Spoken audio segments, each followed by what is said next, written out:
In growing up, I learned about Christianity from teachers at the church school that I went to, but I also learned about things like the Crusades, the Spanish Inquisition,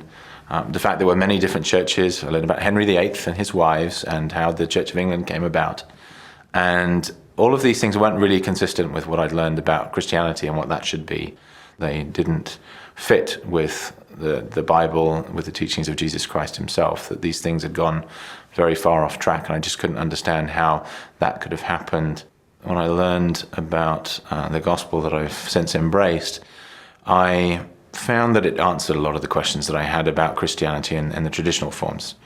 It helped me to see that there was, in the past, sometime after Jesus Christ died, a falling away from the truth, that the full truth as he taught it was somehow lost or corrupted through the process that went on over the several hundred years after his death. And I learned about the restoration of the gospel through Joseph Smith, and how Joseph Smith had some of the same confusion that I had, that he wanted to know which was the true Christianity. I wanted to know how there could be so many different churches, and when he prayed to find out,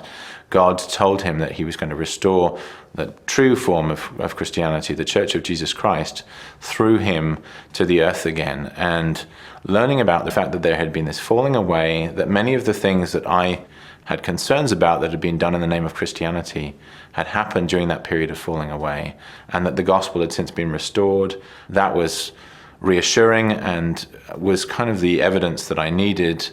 that I hadn't been able to find before, that things were back on track again now, that we were back to a true form of the original teachings of Jesus Christ and his church. Jan was born in London, England, and baptized into the Church of Jesus Christ of Latter-day Saints in November 1995. He now lives outside Boston, Massachusetts with his wife and daughter, where he works as a telecom analyst.